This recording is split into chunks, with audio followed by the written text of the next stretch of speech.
guys, it's Jordan and welcome back to my channel. Today we're going to be doing a non-spoiler book review of The Conspiracy of Us by Maggie Hall. Let me just start by saying that I absolutely loved this book. It has so many elements of things that I love told in a YA format that there was no way I wasn't gonna like this. It has so many Jordan elements to it, and I loved every second of it.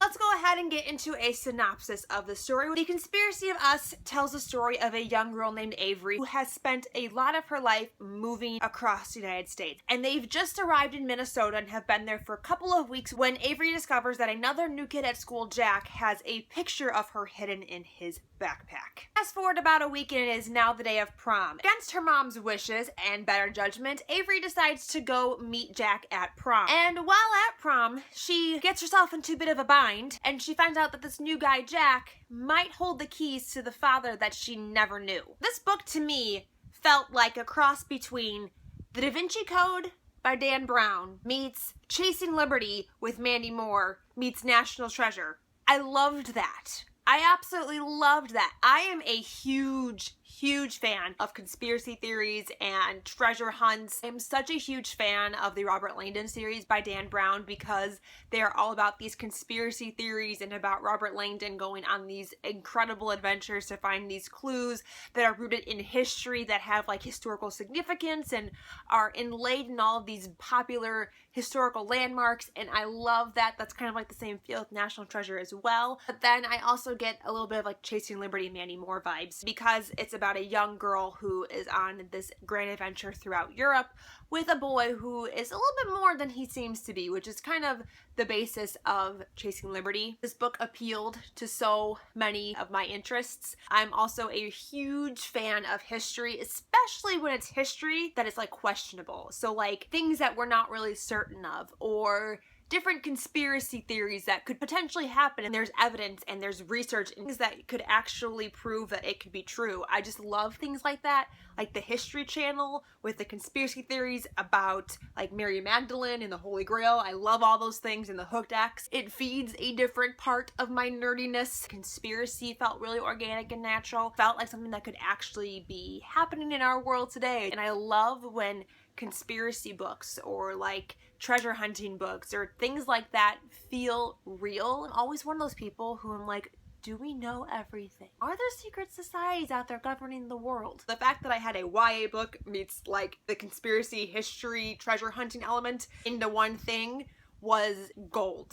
Absolute gold. I loved everything about it. In addition to the conspiracy history elements to the book, there's also this incredible sense of like urgency and action and adventure. It felt like an action movie in book form. Like I had an action movie playing in my head the whole time I was reading it because the stakes are so high and they just keep getting higher and higher. There are these incredible car chase scenes that are in Istanbul that are being described, and it just felt like Mission Impossible, and I just loved it. Those are things that I absolutely love to watch on screen, and I don't get a lot of that kind of stuff in books.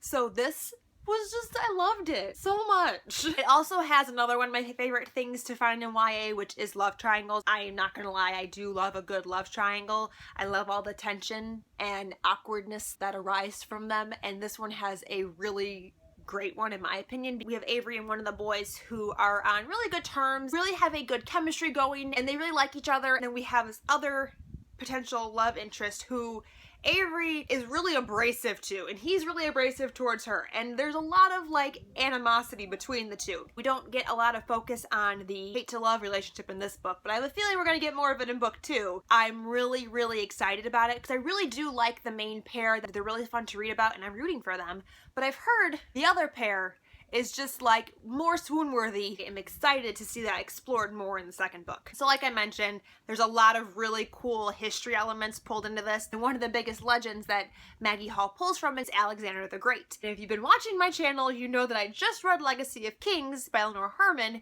which is a fantasy reimagining of Alexander the Great. So even though he's not a character in this book, I felt like I knew him and that he was a character, and I just felt like I understood so much about Alexander. Oh, it's my friend. I know him. I know about his life. Felt like I was meeting an old friend, even though he wasn't really a character in this book at all. So one thing that I did really, really like about this book is the pacing. If you've been around my channel for a while, you know how much I hate books that take half the book to really get the plot going. In 2 to 3 chapters, Avery is off at prom and shit is going down and she's about to be whisked off to Paris by these 2 boys that she literally just met. Things get going really quickly. So quickly, in fact, that it was slightly jarring. Like, it was a little bit almost on the too quick side. We find out in the very first page that he has a picture of her in his backpack. So it's very, very quick moving.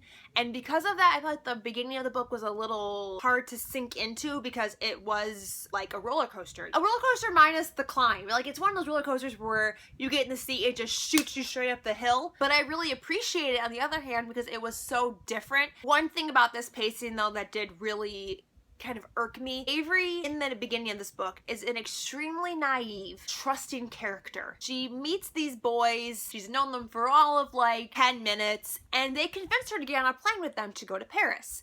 And her only concern is, my mom might be mad at me. Are you effing kidding me? Does like rape, kidnap, sold into sex slavery not cross your mind at all? That was just something that really bothered me, as she's extremely trusting of these boys. Not think that they could potentially do harm to her in any way, even though one of them threatens her with a very long knife. That's really the only thing about the book that I really didn't like. So I think those are all of my rambly, very incoherent, and very unorganized thoughts for The Conspiracy of Us by Maggie Hall.